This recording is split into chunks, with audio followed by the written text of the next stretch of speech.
Hi, welcome if you're joining us online. We'll start this evening by singing number 141. No one ever cared for me like Jesus.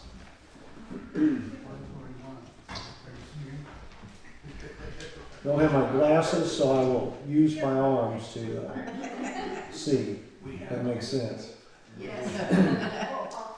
I would love to tell you what I think of Jesus, since I found in him a friend so strong and true. I would tell you how he changed my life completely. He did something that no other friend could do. No one ever cared for me like Jesus. There's no other friend so kind as he. No one else could take the sin and darkness from me. Oh, how much he cared for me. All my life was full of sin when Jesus found me. All my heart was full of misery and woe. Jesus placed his strong, loving arms around me, and he led me in the way I ought to go. No one ever cared for me like Jesus. There's no other friend so kind as he. No one else could take the sin and darkness from me. Oh, how much he cared for me. Every day he comes to me with new assurance. More and more I understand his words of love. But I'll never know just why he came to save me, till someday I see his blessed face above. No one ever cared for me like Jesus. There's no other friend so kind as he. No one else could take the sin and darkness from me. Oh, how much he cared for me. I love the words of that song. I'm just not very good. So I apologize. Good song. Number 230, verses 1, 2, and 4. Let the beauty of Jesus be seen.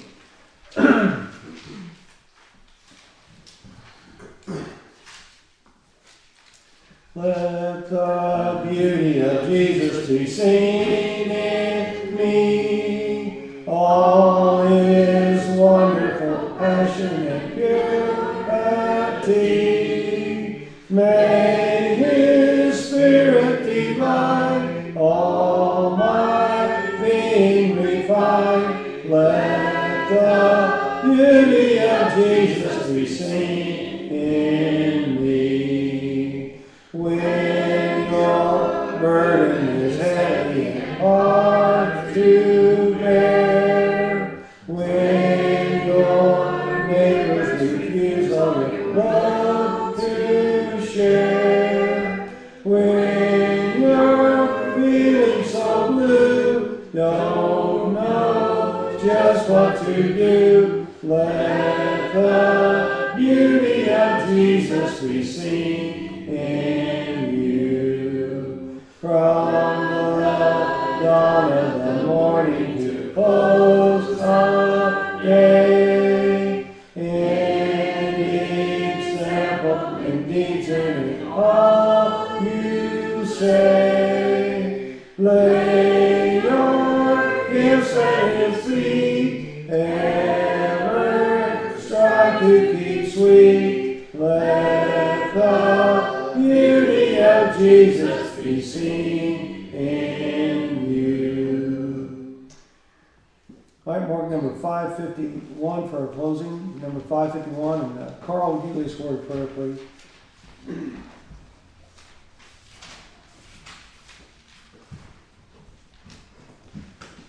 Dear Heavenly Father, we thank you for this day and the many blessings you give us. We thank you for your Son Jesus, who came to this earth and was a sacrifice and paid the debt for our sins. thankful for your love and mercy and grace. We ask you to be with us as we go through this service and help us gain from your word, and may Brother Wade be able to teach in such a way that we can understand it. We ask you to be with those of our number that are sick. We just pray that you heal them if it be your will, and be with those that may be traveling and give them safe travels. We ask you to forgive us for our sins. In Jesus' name, amen. Amen. Okay.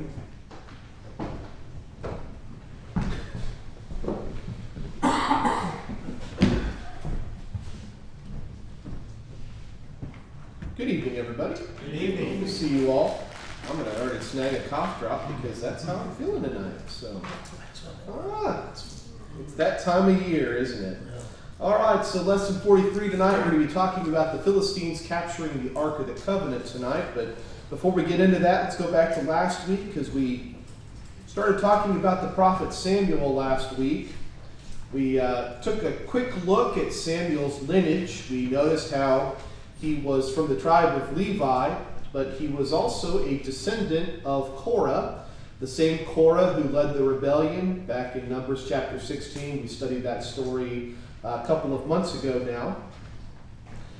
Like Samson, Samuel was born miraculously to a woman who had been unable to conceive children.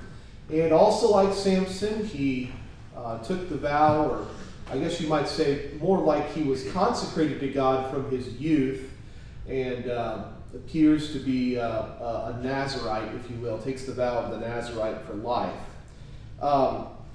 We saw last week how Samuel emerged at a particularly low point for the priesthood of the tabernacle, and I want to go back to that theme again tonight because, again, I'm just struck by how the priesthood and the tabernacle just disappear off the scene in the book of Judges and during this time period. And it seems like one of the purposes of Samuel was to begin urging the priesthood toward a reformation, if you will, bringing the priesthood back to its proper place, restoring it to its proper place. And then we noticed at the end of the lesson last week that God called Samuel to be a prophet. And the third chapter ends with the statement that all Israel understood that Samuel was a prophet. And I don't know if I mentioned this last week, but if I didn't, I failed. Samuel's not only a prophet, but he's also considered the last judge. So if the period of the judges begins with Moses and Joshua, it concludes with Samuel. So this period of 450 to 480 years draws to a conclusion with the prophet Samuel. All right, anything about Samuel's story from last week that we need to review? Any questions, comments? We're going to get back into some material that we talked about, both when we studied David and Goliath during the VBS, and then when we studied the story of Samson last month. But I want to spend a little bit more time talking about the Philistines. This is one of the nations that we can talk a little bit more about because we have some archaeology that comes to bear. There's been quite a bit of excavations happen in the past in this area that we now call the Gaza Strip. I don't know if that will still be possible in future years or not. But just to kind of reset who the Philistines are, these were not one of the indigenous Canaanite tribes that were inhabiting the land when Joshua led the children of Israel into Canaan. They were actually transplants. And in Zephaniah chapter 2, verses 4 through 5, God talks to the prophet Zephaniah about the Philistines, and he notes, "Beware you who live by the sea, the people who came from Crete." The island of Crete is in the Mediterranean Sea. And he's talking about three cities of the Philistines: Gaza, Ashkelon, and Ashdod. And then he is very explicit, or Zephaniah is explicit. The Lord's message is against you, Canaan, land of the Philistines. I will destroy everyone who lives there. Now, the island of Crete is significant because this gives us an inkling of who the Philistines were, where they came from. So, the Bible testifies that they came from the island of Crete. And on the island of Crete, you have two major cultures that were on that island for a period of about 700 years. The Minoan and the Mycenaean cultures were there from 1900 to 1200 BCE, I should say. And it's not long after this that we think the Philistines invaded that little strip of land on the southwest corner of Judah's inheritance and settled in that area. And as you might recall, they were in the land before Samson, but Samson was called to be a judge as sort of a way to provoke a conflict between Judah and the Philistines. So they really come into their own during the judgeship of Samson, which isn't too many decades before the birth of Samuel. And there are 5 cities of the Philistines: Ashkelon, Ekron, Gath, Ashdod, and Gaza. And oftentimes, whenever you're reading about Philistine history, these 5 cities will be mentioned. Now, this is an artist's rendition of how this may have happened, and this is based on some of the scant historical information that we have from the time. We have most of our information from the Egyptians. And we put together what the Egyptians recorded about the Sea Peoples together with what we know from the Bible and some other external sources, and we can sort of piece together how this might have happened. But if you notice over here, here's Greece, okay? And this is the Aegean Sea between Greece and what we call Turkey today. The island of Crete is right down here. And, as far as we can tell, the Philistines just followed this track. They spent some time up here in the southwest part of Turkey. Then they worked, southeast part of Turkey, pardon me. Then they worked their way down to Egypt. Egypt kicked them out, and then they eventually kind of backtrack here. And they settle along this coastline. This is how we think this invasion went about. So, and again, these numbers are a little difficult to pin down. And this is, just a typical problem in the ancient world is things just aren't quite as precise as we're accustomed to them being in our day and age. So we think somewhere in the 1100s, 1200s BCE is when they finally settled in this area. Now, there may have been outposts before this time. They may have had small settlements prior to this big invasion, but as far as it becoming the land of the Philistines, we think that happened sometime in the 12th century. And if you're looking for a judge during that time period, it would be roughly around the time of Jephthah, if I'm remembering my chronology of the book of Judges correctly. All right, so the Philistines came from Crete, and what we have been able to determine when we've done a little bit of excavation over here, we've gotten into some of their cemeteries. We've been able to take out skeletons and do some DNA work. And what's interesting is that the DNA testimony is pretty clear. What we've got is a mixture of people from the Aegean part of the Mediterranean. That's that sea between Turkey and Greece. So we've got a mixture of Aegean DNA along with the Canaanite population, and that certainly looks consistent with the picture of the Philistines. The architecture and the pottery of the Philistines show a heavy Mycenaean influence. And whenever you hear the Mycenaeans or the Minoans, just kind of in your mind, just think Greece. So you've got Greek in their background. There's a heavy Greek influence in the architecture and the pottery.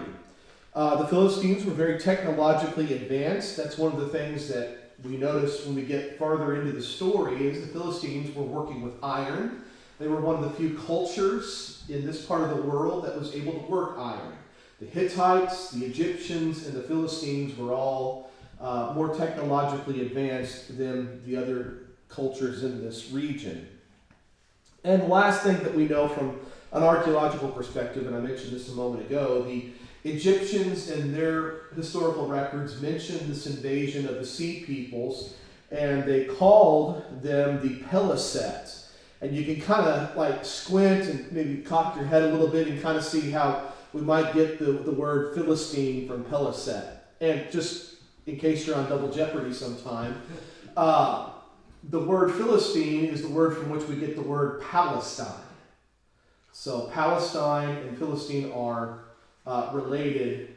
Is the word etymologically? Would that be the right word? The etymology of Palestine would trace back to Philistine. And it's the Romans who named this region Palestine, by the way. It doesn't become known as Palestine until the time of the Romans, when they took control of this region in, what was that, 63 BC, I think? Anyways, so that's about the best we can do as far as archaeology is concerned. I just wanted to zero in on this part of the world where the Philistines settled, and I circled the city of Ashdod up there on the coast. So this is the Mediterranean Sea, obviously, up here in the top left-hand corner of the map. You've got the inheritance of Judah over to the right side of the map, right? So the area of Philistia is kind of this like yellow with a bit of a green tint to it, right? You can kind of see that strip along the Mediterranean Sea. But there's four other cities. Oops, sorry about that. Let's do it this way. There we go. There's 4 other cities in addition to Ashdod. These are the 5 major cities of the Philistines. And we'll be talking about Ashdod primarily tonight because this is where the ark ends up landing after it's captured by the Philistines when they thoroughly beat the army of Israel. Now, this is something we talked about whenever we were taking a look at the life of Samson, because as you may recall, I said a couple of different times in that study that Samson looks like he was probably a blunt instrument that God used to basically provoke a confrontation between the Philistines and Israel. It looks like what's happened is the Philistines invaded, they took that land, they eventually subjugated the Israelites. So the Israelites were living under the rule of the Philistines, and God raised up Samson to sort of be that blunt instrument to provoke a conflict between the two, because the Philistines are in part of the hereditary territory of Judah. So you notice all these Philistine cities down here along the coast, these are all a part of the inheritance of Judah. So Judah has allowed a foreign nation to invade and take this territory and hold it for its own. And God was not pleased with that, so he raises up Samson as a way to provoke this confrontation.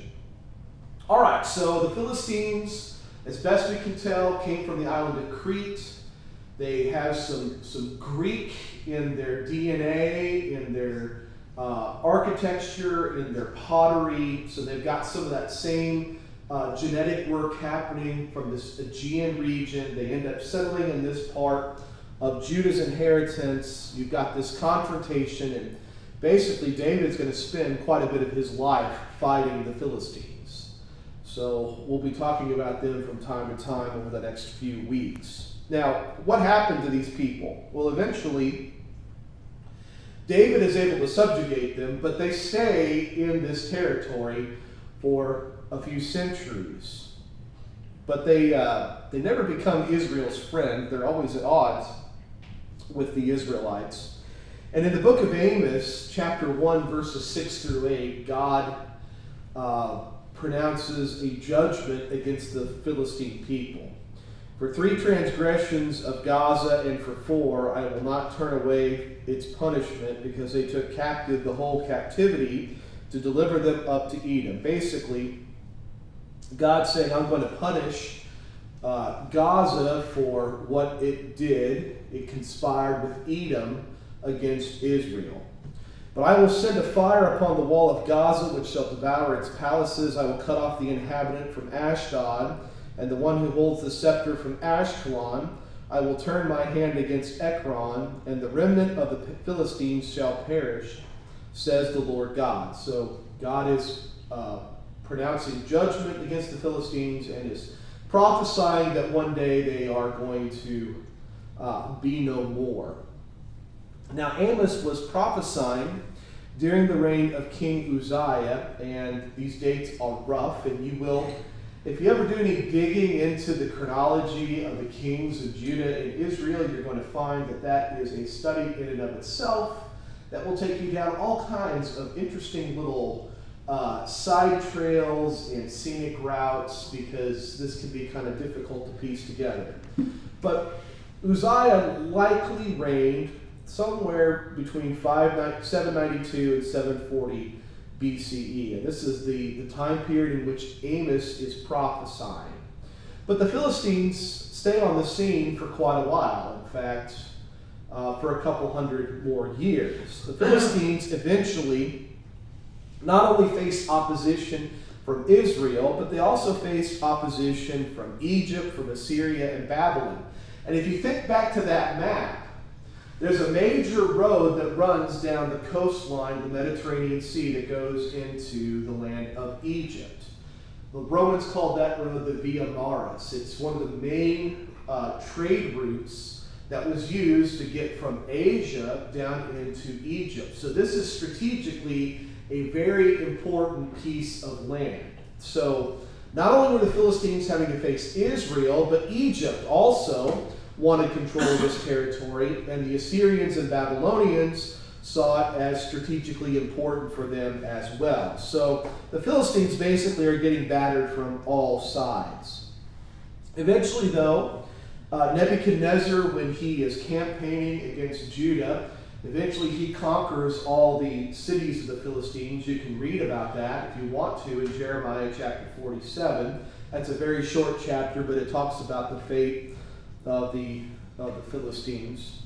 And gradually what ends up happening is the Philistines are conquered, and basically they just sort of mix together with all the other peoples of that land.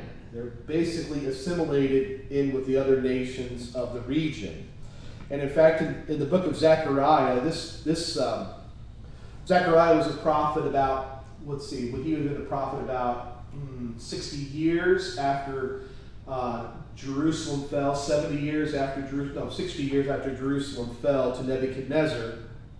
In Zechariah chapter 9, verse 6, God says, "A mixed race shall settle in Ashdod, and I will cut off the pride of the Philistines." So God is intimating that basically the heritage of the Philistines is going to get watered down. They're going to mix and mingle with all the other surrounding nations, and basically they're just going to pass off of the scene of history.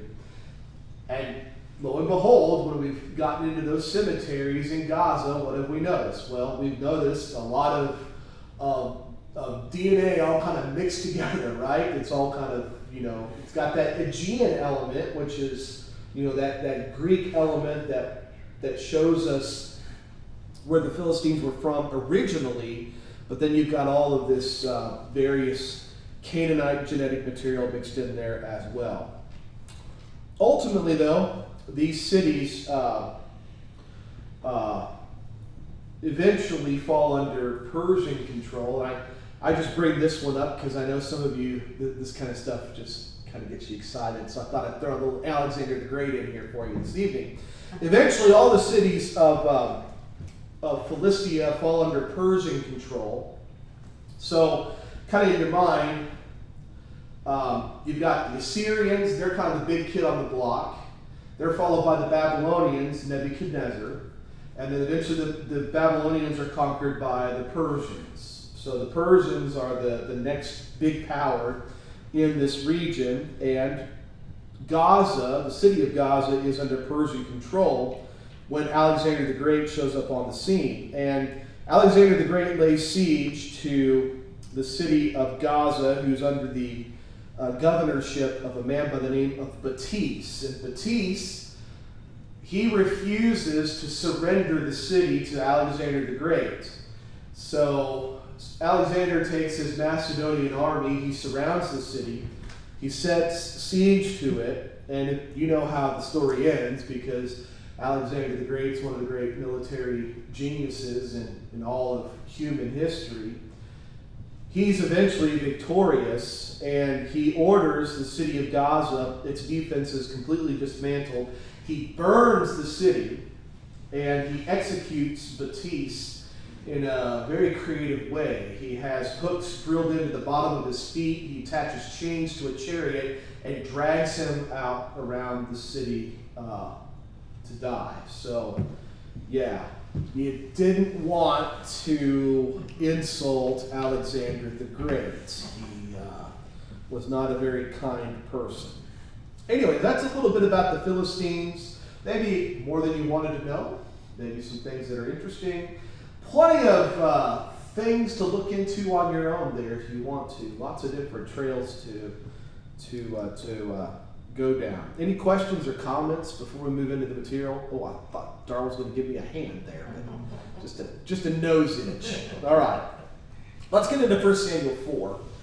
All right, so 1 Samuel chapter 4, we see the first confrontation between Israel and the Philistines in the book of 1 Samuel, and it ends with a defeat.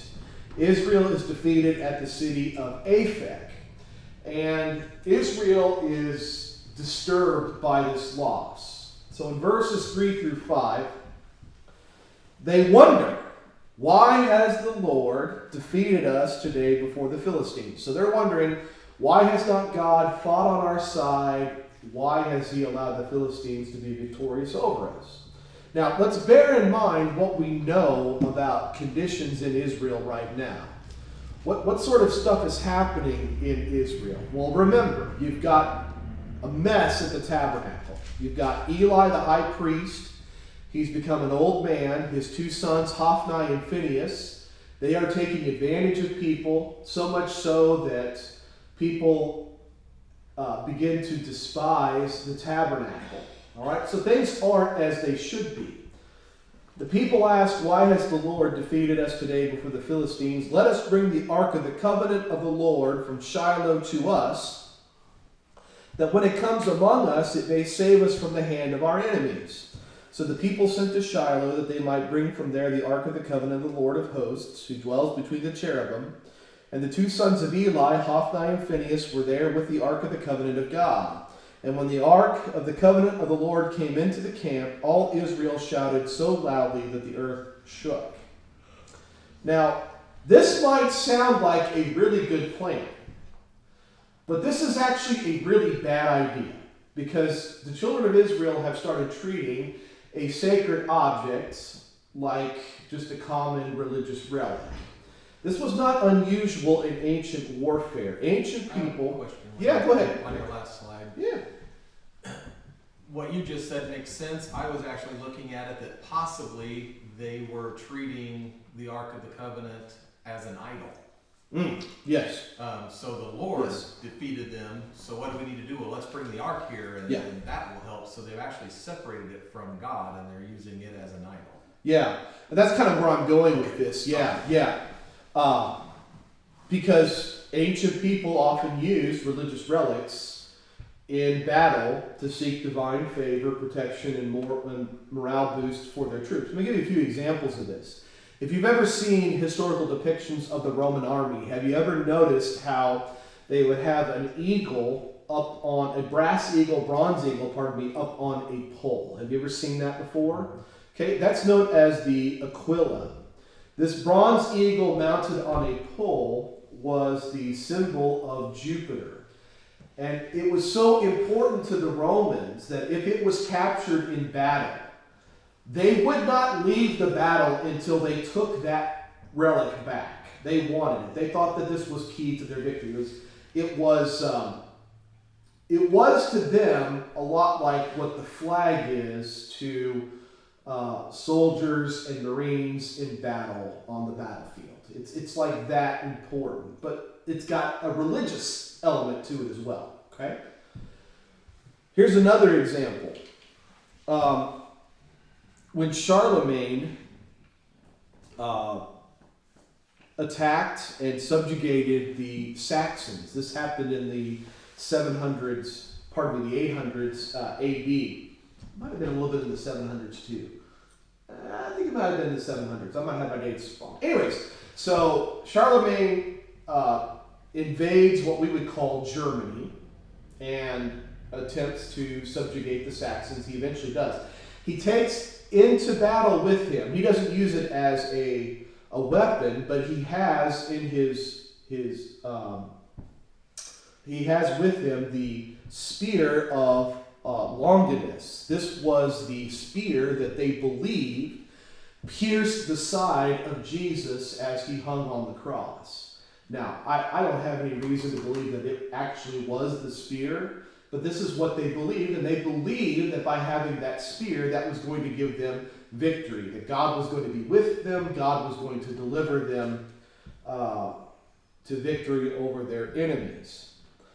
This one might be a little bit more familiar. If you've ever watched any movies about the Crusades or seen any historical depictions of the Crusades, the crusading armies would carry with them what they called the true cross. It was a cross, but it had gold and jewels all over it, and they believed that inside of that was the actual cross on which Jesus had been crucified. And again, this was a way of securing God's favor, that if they had the true cross with them, no army would be able to stand before them. Of course, it didn't work out too well because,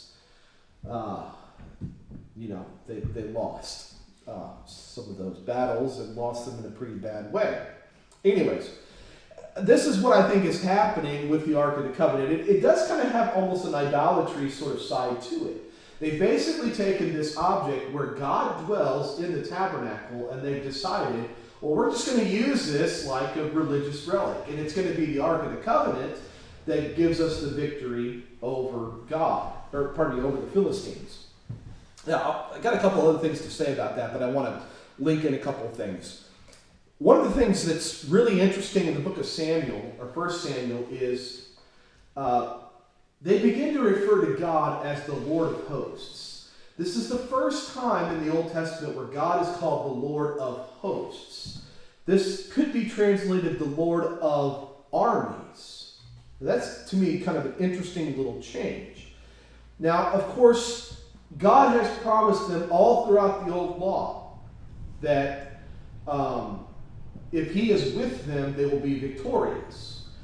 When they refused to invade Canaan the first time, and then they were condemned to wander in the wilderness for 40 years, you might remember the children of Israel decided, well, let's just go ahead and invade anyways, right?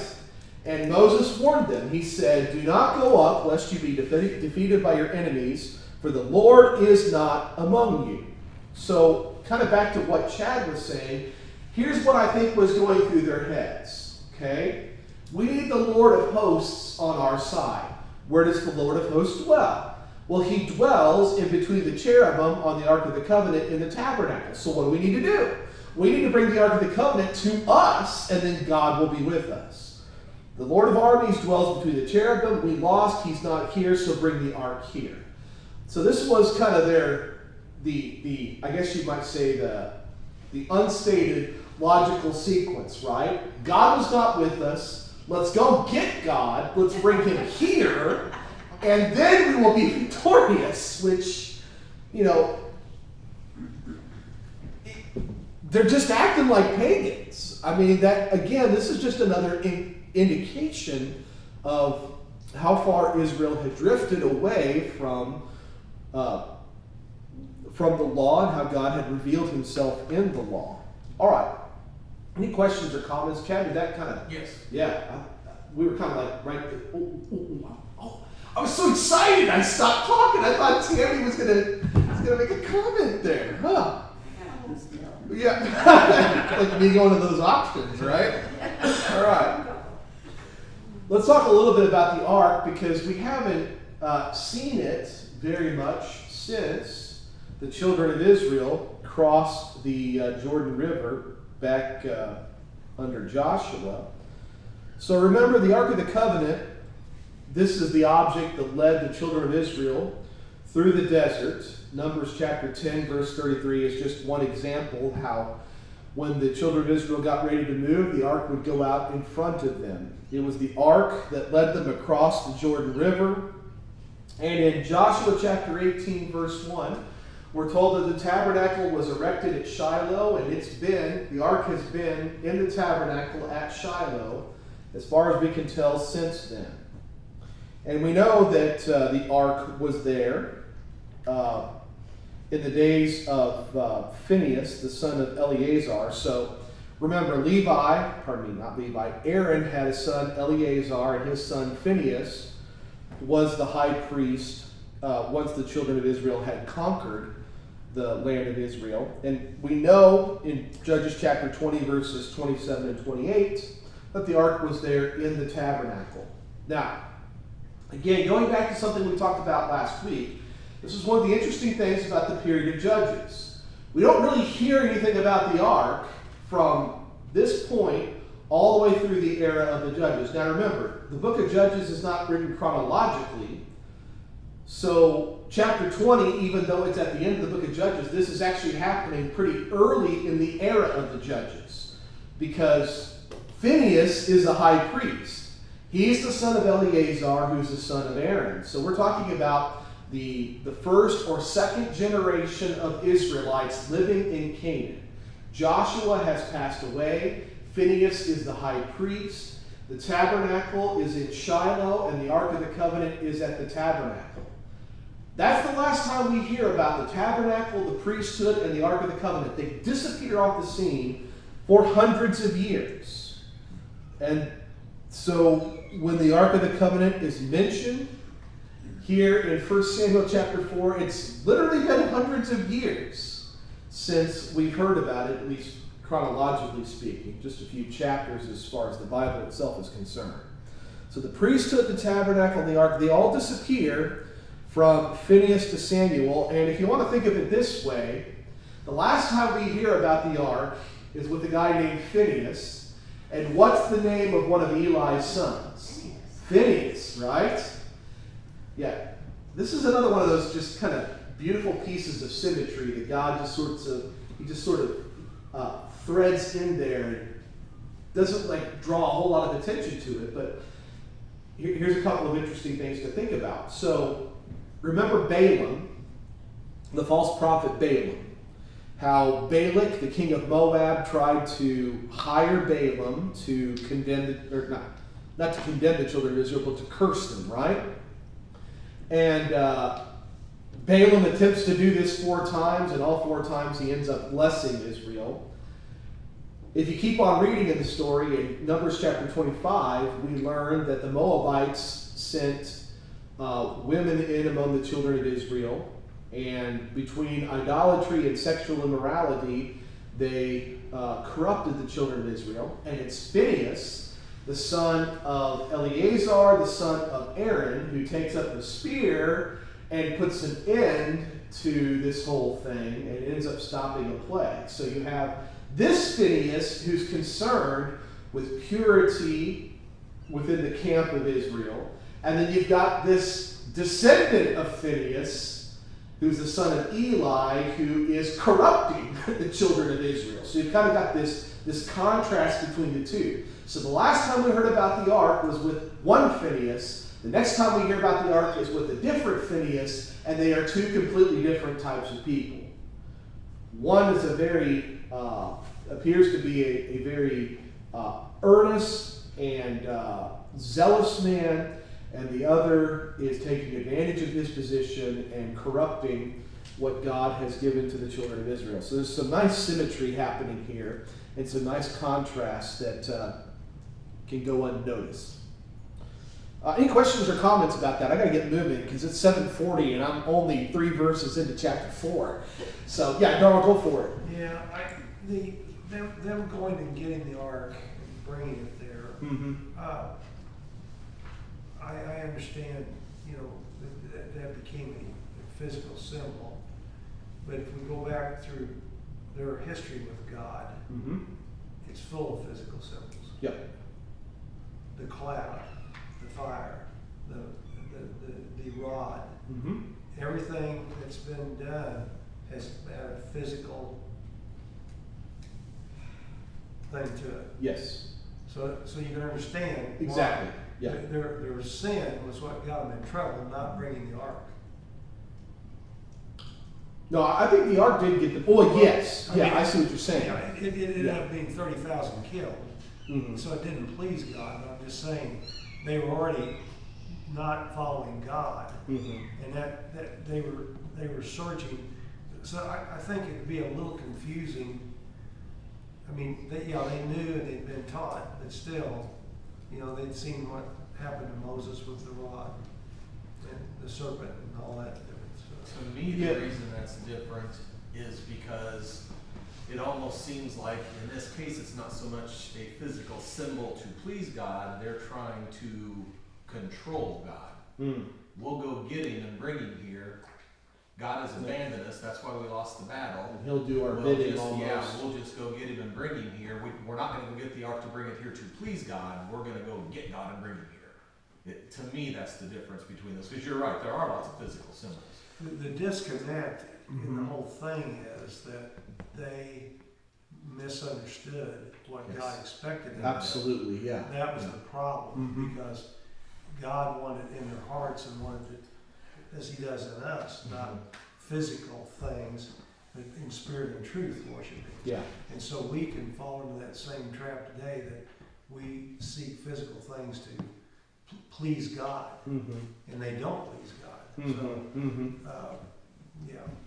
anyway. Yeah, and I mean, we are dealing with people who are pretty ignorant about God and his ways at this point. I mean, the fact that the priesthood, the tabernacle, and the Ark of the Covenant go unmentioned for several centuries is, indicative of just how ignorant they really are. Because when God talks about the tabernacle, he talks about the place where he is going to set his name, almost as if that's going to be the place where he is going to be, and Israel will come to him. But this is when they go into the land of Canaan, okay? But they're trying to bring God to them, and that's not the way it's supposed to work. They're supposed to go to God, and they're trying to bring God to them. And they just got things mixed up. So it's almost like they know enough to get themselves in trouble, but not enough to keep themselves out of trouble, right? They've likely they've heard the stories in some sort of form. Exactly. But it's almost become like a mythology to them. And it does border on the pagan. Oh yeah, absolutely. Adoption. But I was just thinking you can see why it happened. Oh yeah. It's it made sense to them anyway. Yeah. Yeah, I really like the way you put that, Chad. It's almost as if they're trying to tell God, you need to give us the victory here. Rather than going to God and asking him why. Why did you allow this to happen? Why did we lose to the Philistines? It's almost as if, we're going to bring God to us and we're going to make him give us the victory. Good observations. All right. Me and my archaeology and history. Sorry guys, here we go again. Okay, next section here. When the Philistines heard the noise of the shout, so Israel's excited, the Ark of the Covenant is in the camp. They hear the noise of the shout, and they say, what does the sound of this great shout in the camp of the Hebrews mean? And they understood that the ark of the Lord had come into the camp, so the Philistines were afraid, for they said, God has come into the camp. And they said, woe to us, for such a thing has never happened before. Woe to us, who will deliver us from the hand of these mighty gods? Notice the plural there? Yeah. These are the gods who struck the Egyptians with all the plagues in the wilderness. Be strong and conduct yourselves like men, you Philistines, that you do not become servants of the Hebrews as they have been to you. Conduct yourselves like men and fight. Isn't it interesting how the Philistines respond to this, right? And I think that there's an intended contrast being drawn. The Philistines' courage shames the children of Israel. They are fearful at first, but then they say to each other, well, Get brave. Have courage. Let's fight like men. Let's go down swinging, if you will. So how does this end up playing out? Well, the Philistines end up beating Israel a second time. Israel loses. The ark is captured. I misspelled that name. It should be Hophni. There should be an N between, or an N after the H there. Hophni and Phinehas die. Eli dies, and the house of Eli loses the priesthood, as was prophesied. And you might remember, Eli was told, you will lose your sons in a single day. And that's exactly how things end up playing out. All right, so that gets us into this next intriguing little section, chapter 5. And I just want to go back to the story of Samson real quick. After Samson is captured, the lords of the Philistines gathered together to offer a great sacrifice to Dagon, their god, and to rejoice. And they said, our God has delivered into our hands Samson, our enemy. When the people saw him, they praised their God, for they said, our God has delivered into our hands our enemy, the destroyer of our land, and the one who multiplied our dead. So Dagon was a very important god to the Philistines. Dagon, though, is a god that the Philistines adopted from the local Canaanite population. He was a Semitic god worshipped in ancient Syria and Mesopotamia. He was adopted by the Philistines. And if you look into Dagon, what you begin to find is it's a little controversial as to how he was depicted. A lot of pictures you will see is Dagon is like half fish and half man. He's a merman, so to speak. But this association is pretty controversial. I don't know. I've read a lot of different people that disagree about who Dagon was as far as how he should be depicted, I should say. And one of the unfortunate things is we just don't have very many myths that have survived about Dagon. One thing we can conclude is his name is very close to the Semitic word for grain. And this does seem to associate Dagon with the fertility of crops, and he's also held to be the inventor of the plow. And what little information we have about him, we can at least know that.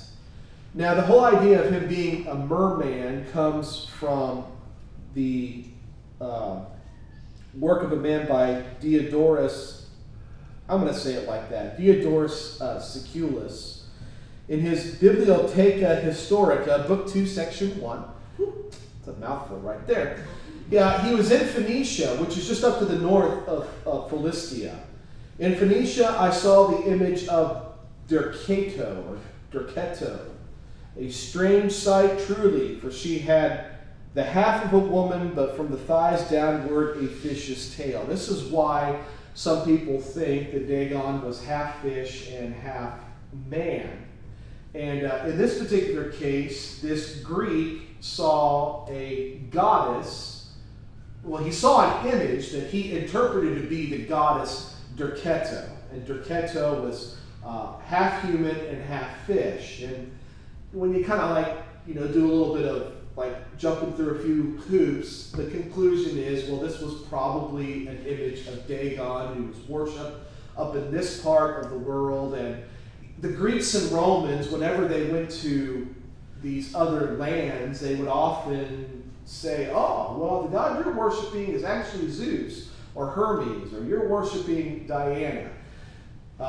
They would try to link up the gods and goddesses of other nations with their own pantheon. That's why in Ephesus, for example, there's evidence of a temple in Ephesus that goes clear back to 800 or 900 BC. But that temple was dedicated to a goddess who was known as the Lady of Ephesus. But eventually, when the Greeks take over Ephesus, they say, oh, well, the Lady of Ephesus is actually Diana.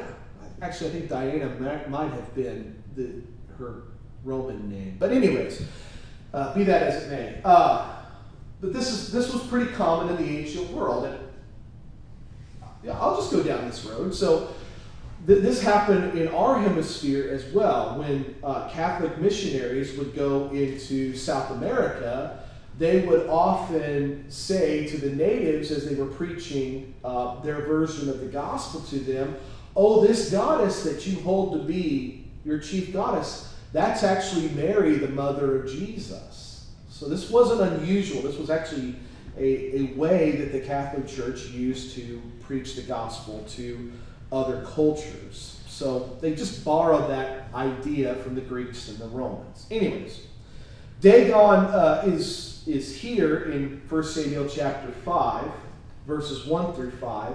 So the Philistines have captured the ark. They take the ark of God. They bring it to from Ebenezer to Ashdod. Ashdod's one of the 5 chief cities of the Philippines. The Philistines, there it is. Keep wanting to do that. That's why I keep pausing whenever I say Philistines, because the Philippines wants to just come out. Anyways, when the Philistines took the ark of God, shout out to Brother Roger if he's watching. When the Philistines took the ark of God, they brought it into the house of Dagon and set it by Dagon. And when the people of Ashdod arose early in the morning, there was Dagon fallen on its face to the earth before the ark of the Lord. So they took Dagon and set it in its place again, and when they arose early the next morning, there was Dagon fallen on its face to the ground before the ark of the Lord. The head of Dagon and both the palms of his hand were broken off on the threshold, only Dagon's torso was left of it. All right, so just notice real quickly, his head's been decapitated and his hands have been removed the second time. We'll come back to that here in just a moment. So we've done some excavating at ancient Ashdod. It's now known as Ashdod Yam. This happened back in the mid-20th century. And what we uncovered is a large, well-constructed temple complex from this time period. So we've actually found this temple as best as we can, conclude from archaeology. In there we found ceramic pottery, figurines, various tools, and animal bones were discovered. Of course, animal bones would be important because they were offering animal sacrifices, right? Okay. We discovered monuments and possibly altars, and we've also discovered inscriptions or symbols that have been related to Dagon, and we've interpreted that from some of the materials that we have found. So we've actually found this very temple. It's in Ashdod. Well, we found what's left of it, I guess I should say. And we found some of the accoutrements associated with it. And I just want to bring your attention back to that whole idea. When they found Dagon the second morning, its head was decapitated and its palms removed. I don't know if you all remember, but when we studied the story of Deborah and Barak, we talked a lot about the city of Hazor. Does anybody remember that? Hazor was a city that Joshua destroyed in the original invasion of Canaan. And in our excavation of the temple complex in our excavation of the city of Hazor, they found remnants of statues all over the city. And does anybody remember what kind of condition they found those statues in? The heads were cut off, and so were the hands. Heads and hands were cut off. Here's what the Associates for Biblical Research website says about ancient Hazor. Seemingly the smaller domestic and cultic buildings in the lower city were not similarly burned or violently destroyed, though the campaign did include the decapitation of basaltic statues of gods and kings, and probably also the smashing of ritual vessels found in the temples. The intentional nature of the desecration of these statues and vessels is clear.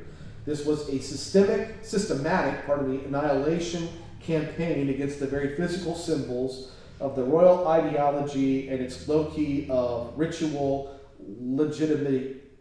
I can say loci, but I cannot say legitimation. There we go.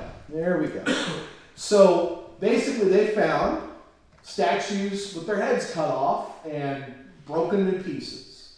And that's exactly what happens to Dagon here in 1 Samuel chapter 5. So what is God communicating to the Philistines? He's saying to them, this god Dagon has no power. Why would cutting off the hands matter? What would that communicate? Well, that Dagon can do nothing, right? He is impotent. He has no power to project. Cutting off his head, that symbolizes what? Well, brain, right?